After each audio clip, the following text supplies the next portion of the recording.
Avantika coaching classes पर। दोस्तों जैसे कि आप ने थंबनेल में देखा ही होगा कि रासायनिक समीकरण हम लिखना सीखेंगे। ठीक है, तो कुछ रासायनिक अभिक्रिया हमें दी हुई होगी और उससे हमें रासायनिक समीकरण लिखना होगा। तो उसके लिए दोस्तों जो एलिमेंट्स हैं उनके प्रतीक जो है सिंबल वो आपको पता होना चाहिए, है ना। प्लस कुछ केमिकल फॉर्मूले जो होते हैं रासायनिक सूत्र वो आपको पता होना चाहिए। जैसे कि यहाँ पे लिखा है हाइड्रोजन, ठीक है, तो हाइड्रोजन का हम क्या लिखेंगे दोस्तों, H2 लिखेंगे। ओके, प्लस का प्लस, क्लोरीन को लिखते हैं दोस्तों हम Cl2। Cl जो है ये क्लोरीन का प्रतीक होता है दोस्तों, ये सिंबल आपको याद होना चाहिए। ठीक है, अब ये जब अभिक्रिया होगी तो क्या बनेगा, हाइड्रोजन क्लोराइड बनेगा। तो ये दोस्तों हाइड्रोजन और ये हो गया हमारा क्लोराइड HCl, है ना, जिसको हम हाइड्रोक्लोरिक अम्ल भी कहते हैं। दोस्तों यहाँ से एक इंपॉर्टेंट ऑब्जेक्टिव बनता है कि हमारे जो पेंक्रियाज होता है ना, या हमारे स्टमक में जो है कौन सा अम्ल बनता है, ये याद रखिए। हमारे पेट में जो है ना, स्टमक में कौन सा अम्ल पाया जाता है हमारी बॉडी में, तो HCl यानी हाइड्रोक्लोरिक एसिड पाया जाता है दोस्तों। स्ट्रॉन्ग एसिड है ये, ठीक है, ये भी याद रखिएगा, स्ट्रॉन्ग एसिड करके भी पूछा जाता है। ठीक है, अब देखिए, अब हम इससे देख लेते हैं कि ये बैलेंस केमिकल इक्वेशन है या नहीं है। अब यहाँ पे देखिए हाइड्रोजन कितना है, 2 है। यहाँ पे क्लोरीन भी कितना है दोस्तों, 2 है। और इधर हमारे पास हाइड्रोजन 1 है और क्लोरीन भी कितना दोस्तों, 1 ही है। ठीक है, तो हमें दोनों को बैलेंस करना होगा दोस्तों। बैलेंस करने के लिए मैं ऑलरेडी एक वीडियो बना चुका हूँ, वैसे आपको आई बटन में लिंक मिल जाएगा इसका, और नहीं तो आप कैप्शन में जाके भी इसका लिंक चेक कर सकते हैं। डिस्क्रिप्शन में मैंने इसका लिंक दिया है, वो वीडियो आप देखेंगे तो ये वीडियो पूरा आसानी से समझ में आ जाएगा। ठीक है दोस्तों, तो चलिए अब इसे हम बैलेंस करते हैं। ये इनबैलेंस केमिकल इक्वेशन है, हाइड्रोजन 2 है, तो दोस्तों यहाँ पे हम क्या करेंगे, यहाँ पे हम 2 का गुणा कर देंगे। अब देखिए ये जो 2 है, ये हाइड्रोजन भी 2 हो गए और क्लोरीन भी यहाँ पे 2 हो गए। देखिए यहाँ पे भी क्लोरीन हमारे पास 2 थे, यहाँ भी हाइड्रोजन भी 2 थे, यहाँ पे भी दोनों 2 2 हो गए। तो ये हमारी बैलेंस केमिकल इक्वेशन हो जाएगी दोस्तों। तो हमारा आंसर हो जाएगा H2 plus Cl2 tense to 2HCl। तो इस प्रकार से दोस्तों आपको लिखना आना चाहिए। ठीक है, आशा करता हूँ यहाँ तक आपको समझ में आया होगा। चलिए दोस्तों, वीडियो अगर पसंद आता है तो लाइक शेयर जरूर कीजिए, चैनल को सब्सक्राइब कर लीजिए और बेल आइकन जरूर प्रेस कर लीजिएगा, ताकि जब भी कोई मैं ऐसी एजुकेशनल वीडियो डालूंगा तो दोस्तों सबसे पहले आप तक पहुंचेगी। चलिए अगली समीकरण की तरफ चलते हैं दोस्तों। देख सकते हैं दोस्तों, आपको समीकरण दे रखी है कैल्शियम हाइड्रोक्साइड। अब दोस्तों यहाँ से याद रखिएगा, ये एक इंपॉर्टेंट ऑब्जेक्टिव बनता है। कैल्शियम हाइड्रोक्साइड का फॉर्मूला अधिकतर पूछा जाता है। तो ये जो है Ca ब्रैकेट में OH और ब्रैकेट की पावर है यहाँ पे हो जाएगी 2। इसे दोस्तों बिना बुझा हुआ चूना भी कहते हैं, स्लेक्ड लाइम। ठीक है, याद रखिएगा, स्लेक्ड लाइम के नाम से भी ये फॉर्मूला बहुत ज़्यादा बार पूछा हुआ है, तो मोस्ट इंपॉर्टेंट फॉर्मूला है। ठीक है, इसमें जब हम कार्बन डाइऑक्साइड यानी CO2 को रिएक्ट करवाते हैं तो कैल्शियम कार्बोनेट बनता है दोस्तों। यहाँ से भी ये फॉर्मूला भी बहुत बार पूछा हुआ है। ये हमारा मार्बल होता है यानी संगमरमर जिसे हम कहते हैं, है ना। तो ये हो जाएगा CaCO3। ये दोस्तों हमारा कैल्शियम कार्बोनेट का फॉर्मूला, प्लस वाटर आपको पता ही है H2O होता है। अब देख लीजिए ये बैलेंस है कि नहीं है। देखिए मैं थोड़ा सा पेन का कलर चेंज कर लेता हूँ। देखिए ये कैल्शियम सिंगल सिंगल है। ओके, अब यहाँ पे देखिए ऑक्सीजन, यहाँ पे हाइड्रोजन कितने दोस्तों, 2 है। ऑक्सीजन भी कितने, 2 है। और यहाँ पे कार्बन 1 है ना, देख सकते हैं यहाँ पे कार्बन 1 है और ऑक्सीजन कितने दोस्तों, 2 है। ठीक है, यानी टोटल इस तरफ ऑक्सीजन हमारे कितने हो रहे हैं दोस्तों, 4 हो रहे हैं, है ना। और इधर हम देख लेते हैं ऑक्सीजन कितने दोस्तों, 3 तो यहाँ पे दिख रहे हैं, CO3, है ना, O3 दिख रहा है, मतलब ऑक्सीजन यहाँ पे 3 है और एक ऑक्सीजन सबसे लास्ट में दिया है ये वाला। ठीक है, तो ऑक्सीजन हमारे पास कितने हो गए, टोटल 4 हो गए। ऑक्सीजन तो बैलेंस है। अब हाइड्रोजन देख लेते दोस्तों, यहाँ पे हाइड्रोजन हमारे कितने, 2 है, और इधर भी देख सकते हैं आप H2 यानी हाइड्रोजन 2 है। ठीक है, और ये देखिए एक कार्बन था, ये देखिए यहाँ पे एक कार्बन है और ये हमारा एक कार्बन पड़ा हुआ है। ठीक है, तो ये ऑलरेडी बैलेंस केमिकल इक्वेशन है दोस्तों, तो इसमें कुछ भी छेड़छाड़ करने की आपको जरूरत बिल्कुल नहीं है। तो हमारा आंसर यही हो जाएगा CaOH2 plus CO2 tense to CaCO3 plus H2O। यही हमारा आंसर हो जाएगा। चलिए तीसरी इक्वेशन की तरफ बढ़ते हैं दोस्तों। देख सकते हैं दोस्तों, तीसरी इक्वेशन आपको दे रखी है सोडियम। तो दोस्तों सोडियम को हम रिप्रेजेंट करते हैं Na से, याद रखिएगा, है ना। यहाँ से इंपॉर्टेंट ऑब्जेक्टिव बनता है दोस्तों आपका कि सबसे रिएक्टिव मेटल या ऐसी मेटल जिसे चाकू से काटा जा सकता है या केरोसिन में डुबो के रखा जाता है। तो यहाँ से दोस्तों किसी भी रूप में आपसे पूछ ले तो आपका आंसर सोडियम होगा। ओके, याद रखिएगा। फिर आता है हमारा दोस्तों वाटर। वाटर को हम H2O से लिखते हैं। ठीक है, ये जल का सूत्र है हमारा, और इनकी क्रिया से क्या बनता है, सोडियम हाइड्रोक्साइड। सोडियम के लिए हम Na लिखेंगे और हाइड्रोक्साइड के लिए OH लिखेंगे। दोस्तों ये क्षार याद रखिएगा, जितने भी क्षार होते हैं उनके पीछे OH लिखा हुआ होता है। ठीक है, चलिए प्लस हाइड्रोजन को हम क्या लिखेंगे दोस्तों, H2 लिखेंगे। अब देख लेते हैं ये केमिकल इक्वेशन जो हमने लिखी है ये बैलेंस है या नहीं है। ठीक है, Na इधर देखिए आप कितना है, 1, इधर भी Na 1 है। ओके, अब हाइड्रोजन देखिए, यहाँ पे हाइड्रोजन कितना दोस्तों, 2 है। हाइड्रोजन यहाँ पे 2 है और ऑक्सीजन 1 है। अब इधर हाइड्रोजन यहाँ पे 2 दे रखे हैं, है ना, यहाँ पे हाइड्रोजन 1 और दे रखा है। तो दोस्तों ये इस तरफ हाइड्रोजन हमारे कितने हो गए दोस्तों, 3 दिख रहे हैं, है ना, और इस तरफ हमें हाइड्रोजन केवल 2 दिख रहे हैं। ठीक है, तो यहाँ पे हमें क्या करना होगा, देखिए तो यहाँ पे हम हाइड्रोजन बढ़ाने के लिए क्या करेंगे दोस्तों,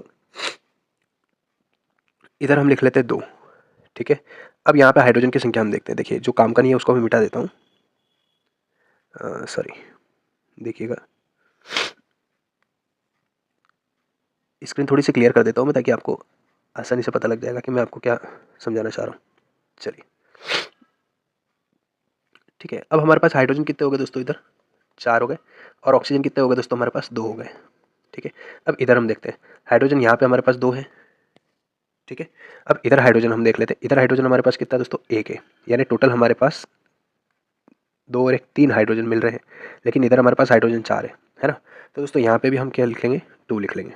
ठीक है, अब इधर देखते हैं, यहाँ पे हाइड्रोजन हमारे 2 हो गए है ना, और यहाँ पे भी हाइड्रोजन 2 है, मतलब टोटल कितने हो गए दोस्तों, इधर हाइड्रोजन की संख्या हमारी हो गई अब 4। अब ये 3 पहले था, अब हमारा हाइड्रोजन 4 हो गए, लेकिन यहाँ पे देखिए सोडियम पहले 1 ही था, लेकिन अब सोडियम कितने हो गए दोस्तों 2 हो गए, तो यहाँ पे भी हम सोडियम को 2 कर लेंगे है ना, 2 सोडियम कर लेंगे।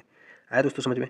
अब ये केमिकल इक्वेशन हमारी बैलेंस हो चुकी है। अब आप देखना चाहें तो देख सकते हैं एक एक चीज़ करके कि आपको क्या क्या चीज़ें कितनी दे रखी है। आप अगर देखना चाहते हैं तो वीडियो को पॉज करके जरूर देखें, क्योंकि दोस्तों जब तक आप खुद प्रैक्टिकल नहीं करेंगे ना तब तक आपको ये चीज़ समझ में आने वाली नहीं है।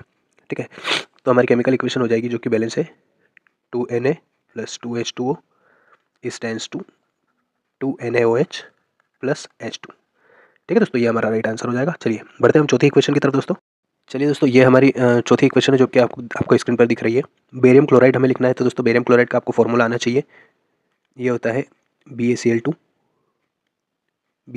है ना, plus aluminium sulphate. Aluminium sulphate का फॉर्मूला होता है दोस्तों Al2SO4⁴। ये आपको याद होना चाहिए दोस्तों। ठीक है, यहाँ से बनेगा हमारा बेरियम सल्फेट, यानी बेरियम सल्फेट का फॉर्मूला होता है दोस्तों BaSO4। ठीक है, बेरियम सल्फेट प्लस हमारा बनेगा दोस्तों एल्यूमिनियम यानी Al। ओके दोस्तों, आशा करता हूँ दोस्तों वीडियो आपको पसंद आ रहा होगा। अगर वीडियो पसंद आता है दोस्तों लाइक शेयर जरूर करें, और चैनल को जरूर सब्सक्राइब कर ले दोस्तों, ताकि ऐसी एजुकेशनल वीडियो सबसे पहले आप तक पहुँचेगी। चलिए अब इसे हम बैलेंस कर लेते हैं दोस्तों। बैलेंस करने के लिए हम देखते हैं दोस्तों यहाँ पे Ba इधर भी हमें 1 दिया है, इधर भी हमें 1 दिया है। ठीक है, सॉरी दोस्तों एल्यूमिनियम क्लोराइड दिया है इधर, तो मैं इसको यहाँ से हटा के नीचे लिख लेता हूँ। देखिए एल्यूमिनियम क्लोराइड है, तो ये लिख लेता हूँ मैं यहाँ पे AlCl3। ठीक है दोस्तों, अब इसे हम बैलेंस कर लेते हैं। बेरियम हमें सिंगल सिंगल दिया है, कोई दिक्कत नहीं है। सल्फेट देख लेते दोस्तों हम, यहाँ पे SO4 कितना दिया दोस्तों हमें 3 दिया है ना, और इधर हमारे पास SO4 कितना दोस्तों 4 दे रखा है। तो यहाँ पे 3 दे रखा है, सॉरी यहाँ पे सिंगल है SO4 है ना, तो यहाँ पे हम क्या करेंगे दोस्तों 3 से मल्टीप्लाई करेंगे। ठीक है, ये मैं कलर चेंज कर लेता हूँ तो आपको इजीली समझ में आएगा। ये देखिए ये 3 कर लिया। अब SO4 हमारे पास इसमें कितने हो गए दोस्तों 3 हो गए, यहाँ पे भी SO4 कितने दोस्तों 3 है, तो ये SO4 तो हमने बैलेंस कर लिया। अब इधर देखिए बेरियम यहाँ पे कितने हो गए दोस्तों 3 हो गए हैं है ना, क्योंकि ये 3 आगे लगाए तो SO4 भी 3 हो गए और बेरियम भी 3 हो गए। तो इधर भी हमें बेरियम कितने करने होंगे दोस्तों 3 करने होंगे। अब बेरियम अगर हम 3 करेंगे तो दोस्तों Cl यानी क्लोरीन कितना हो जाएगा, देखिए 3 तो आगे लगाए 2 पीछे लगाए, यानी टोटल 6 क्लोरीन हो जाएगा दोस्तों। क्लोरीन कितने हो गए हमारे पास 6 हो गए। ठीक है, अब हम इधर क्लोरीन देख लेते हैं कितना है दोस्तों। यहाँ पे हमारे प्लस क्लोरीन है ओनली 3 है ना, तो मैं यहाँ पे आगे 2 लिख लेता हूँ, तो क्या हो जाएगा दोस्तों 2 और 3 का मल्टीप्लाई हो जाएगा, तो ये 6 क्लोरीन यहाँ पे भी हो जाएंगे हमारे। ओके, अब और क्या कमी हो रही है देख लेते हैं हम। एल्यूमिनियम देखिए यहाँ पे हमारे पास 2 है, यहाँ भी हमारे पास 2 लिखा हुआ है आगे, मतलब एल्यूमिनियम भी 2 है और क्लोरीन भी 2 है और 3 इधर, तो 6 क्लोरीन हो गए और 2 एल्यूमिनियम हो गए। ओके, अब ये इक्वेशन जो है दोस्तों हमारी पूरी बैलेंस हो चुकी है, तो मैं फाइनली लिख देता हूँ कि इक्वेशन क्या बनेगी आपकी। तो देखिए ये हो जाएगा आपका 3 barium chloride plus aluminium sulphate tends to 3 barium sulphate plus 2, यहाँ पे 2 आएगा दोस्तों 2 एल्यूमिनियम क्लोराइड। ओके दोस्तों, ये हमारा राइट आंसर हो जाएगा। चलिए मिलते हैं दोस्तों अगले इक्वेशन की तरफ चलते हैं। तो दोस्तों देख सकते हैं नेक्स्ट 5वीं इक्वेशन आपके सामने है। पहले हमें बेरियम क्लोराइड लिखना है दोस्तों, तो बेरियम के लिए हम लिखते हैं Ba, क्लोराइड के लिए लिखते हैं दोस्तों हम Cl2। ठीक है, ये लिखा मैंने BaCl2 प्लस पोटेशियम सल्फेट लिखना है। पोटेशियम सल्फेट का फॉर्मूला होता है दोस्तों K2SO4। ठीक है, इज इक्वल टू क्या बनाना है बेरियम सल्फेट, तो ये लिखा मैंने BaSO4 प्लस क्या बनेगा दोस्तों आपका पोटेशियम क्लोराइड बनेगा, यानी KCl बनेगा। ठीक है, अब इसको हम देख लेते हैं कि ये बैलेंस है कि नहीं है, तो चलिए चेक कर लेते हैं। यहाँ पे हमें K कितना दिया है दोस्तों, देखिए पोटेशियम हमें यहाँ पे 2 दिया है और इस तरफ हमारे पास पोटेशियम केवल सिंगल है यानी 1 ही है, तो हम यहाँ पे 2 कर लेते हैं। तो यहाँ पे पोटेशियम भी हमारे पास 2 हो गए, इधर भी हमारे पास पोटेशियम कितने हो जाएंगे दोस्तों 2 हो जाएंगे। ओके, चलिए आगे बढ़ जाते हैं। देखिए यहाँ पे हमारे पास क्लोरीन कितना है दोस्तों, ये 2 आगे लगा हुआ है, मतलब क्लोरीन हमारे पास 2 है ना, क्लोरीन हमारे पास 2 है। और इधर भी देख लेते हैं क्लोरीन हमारे पास कितने दिए दोस्तों 2 दिए हैं। ओके, बेरियम हमारे पास इधर सिंगल है इधर सिंगल है, SO4 यहाँ पे सिंगल दिया है, यहाँ भी आपको SO4 सिंगल दिया है। तो दोस्तों अब ये केमिकल इक्वेशन हमारी बैलेंस हो चुकी है। तो देखिए मैं फाइनल आंसर लिख देता हूँ BaCl2 plus K2SO4 tends to BaSO4 plus 2 KCl। दोस्तों ये आपका राइट आंसर हो जाएगा, बैलेंस केमिकल इक्वेशन। और दोस्तों अगर आपसे पूछा जाए कि ये इक्वेशन किस टाइप की है, किस प्रकार की है, तो मैंने पहचानना भी सिखा रखा है आपको। इससे पहले वाली वीडियो अगर आपने जाके नहीं देखी है तो जरूर जाके देखिए, लिंक आपको डिस्क्रिप्शन में, आई बटन में मिल ही जाएगा। ठीक है दोस्तों, तो यहाँ पे ध्यान रखिएगा, यहाँ पे Ba जो है इसके साथ पहले Cl था, यानी क्लोरीन था बेरियम के साथ, लेकिन अब बेरियम के साथ कौन आ गया, सल्फेट, जो कि पहले पोटेशियम के साथ था। ठीक है, तो बेरियम ने सल्फेट को एज्यूम कर लिया है और पोटेशियम जो है वो क्लोरीन के साथ जुड़ गया है। ठीक है, मतलब आयन का एक्सचेंज हो गया, यानी ये डबल डिस्प्लेसमेंट रिएक्शन हो गई दोस्तों, डबल डिस्प्लेसमेंट रिएक्शन। ठीक है दोस्तों, यानी द्विस्थापन अभिक्रिया है। चलिए अगले समीकरण की तरफ चलते हैं दोस्तों। नेक्स्ट इक्वेशन दोस्तों आपके सामने है, देख सकते हैं, एल्यूमिनियम, तो एल्यूमिनियम का फॉर्मूला होता है दोस्तों Al, ठीक है, प्लस कॉपर क्लोराइड, कॉपर का फॉर्मूला दोस्तों Cu, क्लोराइड का है Cl2 टेंस टू, यहाँ पे एल्यूमिनियम क्लोराइड है दोस्तों, वापस हम लिखेंगे एल्यूमिनियम क्लोराइड के लिए, एल्यूमिनियम के साथ अगर क्लोरीन जुड़ा है दोस्तों तो यहाँ पे Cl3 लगेगा, याद रखिएगा। ठीक है, ये चीज़ आपको प्रैक्टिस चाहिए। प्लस कॉपर है तो ये मैं लिख लेता हूँ Cu। अब हम देख लेते हैं कि केमिकल इक्वेशन जो है बैलेंस है या नहीं है। तो दोस्तों यहाँ पे देखिए, एल्यूमिनियम सिंगल है, इधर भी एल्यूमिनियम सिंगल है, लेकिन इधर क्लोरीन कितने दोस्तों 3, और इधर क्लोरीन कितना दिया दोस्तों 2 दिया है, तो स्वाभाविक सी बात है हमें बढ़ाना पड़ेगा। ठीक है, तो दोस्तों क्लोरीन बराबर करने के लिए देखिए, अगर मैं यहाँ पे 2 लिख लेता हूँ तो इधर 4 क्लोरीन हो जाएंगे। ठीक है, तो मैं यहाँ पे क्या करता हूँ, इधर क्लोरीन कितने 3 है तो मैं 3 से मल्टीप्लाई यहाँ पे कर देता हूँ, और इधर क्लोरीन कितने 2 है तो मैं 2 से मल्टीप्लाई यहाँ पे कर देता हूँ दोस्तों। ओके, अब देखिए आप, तो क्लोरीन हमारे पास कितने हो गए दोस्तों, इधर टोटल 6, क्योंकि 3 को हम मल्टीप्लाई करेंगे 2 से तो 6 क्लोरीन हो गए। यहाँ पे भी देखिए 3 को 2 से मल्टीप्लाई करेंगे 6 क्लोरीन हमारे यहाँ पे हो गए। ओके, अब यहाँ पे हम देखते हैं एल्यूमिनियम हमारे पास कितने दोस्तों 2 है, लेकिन यहाँ पे एल्यूमिनियम हमारे पास सिंगल था तो यहाँ पे भी हमने 2 लिख दिया है। ठीक है, तो एल्यूमिनियम यहाँ पे भी 2 हो गए, एल्यूमिनियम यहाँ पे भी 2 हो गए। कॉपर देखते हैं दोस्तों, कॉपर यहाँ पे हमारे पास कितने दोस्तों, टोटल 3 कॉपर है, और यहाँ पे हमारे पास कॉपर कितना दिया दोस्तों, केवल 1 ही दिया है। ठीक है, तो कॉपर हमें बढ़ाना पड़ेगा दोस्तों। ठीक है, यहाँ पे हमारे पास कॉपर इधर 3 है तो यहाँ पे भी हमें कितना लिखना पड़ेगा दोस्तों, 3 से मल्टीप्लाई करना पड़ेगा, तो यहाँ पे हमारे पास कॉपर भी 3 हो गए दोस्तों। अब देख सकते हैं आप, जो केमिकल इक्वेशन है वो पूरी तरह से बैलेंस हो चुकी है। तो फाइनल आंसर मैं आपका लिख देता हूँ, देख लीजिएगा। तो इतने आप सोच के बताइए कि ये इक्वेशन किस प्रकार की समीकरण है। मैं इक्वेशन लिखता हूँ इतने।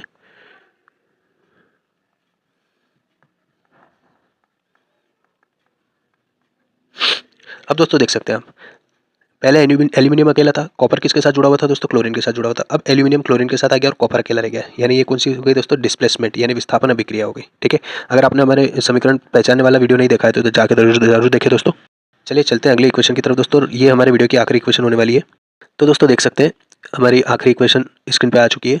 तो जिंक के लिए दोस्तों हम लिख लेते हैं simply Zn, plus silver nitrate को हम लिखते हैं दोस्तों AgNO3, है ना। सिल्वर का फॉर्मूला Ag होता है दोस्तों, याद रखिएगा, सबसे रिएक्टिव मेटल है, सॉरी विद्युत की सबसे ऊष्मा की सबसे चालक, और विद्युत की सबसे चालक मेटल कौन सी दोस्तों, चांदी, याद रखिएगा। लेकिन ये कॉस्टली इतनी होती है कि इसको हम वायर वगैरह में यूज़ नहीं कर पाते हैं, अफोर्ड नहीं कर पाते हैं। ठीक है, इसलिए फिर कॉपर का नंबर आता है। फिर आता है दोस्तों जिंक नाइट्रेट, तो जिंक नाइट्रेट का फॉर्मूला है ZnNO3 2। ठीक है दोस्तों, ये मैंने N कैपिटल लिख दिया है तो आप इसे स्मॉल कर दें, चलिए मैं ही कर देता हूँ,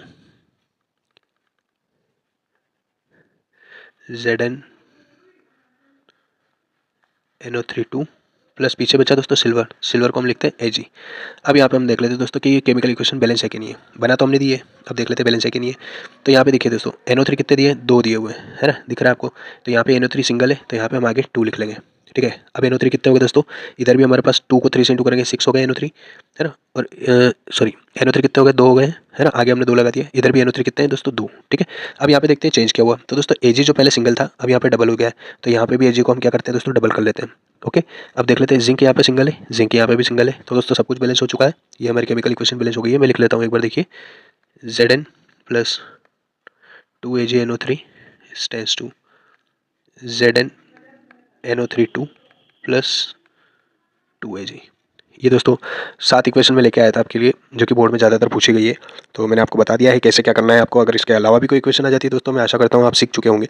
आप इसको थोड़ा सा प्रैक्टिस कीजिएगा, वीडियो को 2 या 3 बार देखिएगा, इजीली आपको समझ में आ जाएगा। लेकिन दोस्तों आप हमेशा ध्यान रखिए, कंसिस्टेंसी मोस्ट इंपॉर्टेंट है ना, कंसिस्टेंसी बहुत ज़्यादा इंपॉर्टेंट है दोस्तों। भले आप 2 इक्वेशन रोज़ बनाते हैं लेकिन बनाइएगा जरूर। ठीक है, और ऐसे ही एजुकेशनल वीडियो से जुड़ने के लिए दोस्तों हमारे चैनल को जरूर सब्सक्राइब करें, लाइक करें, शेयर करें। चलिए मिलते हैं अगले वीडियो में, तब तक के लिए ओके बाय।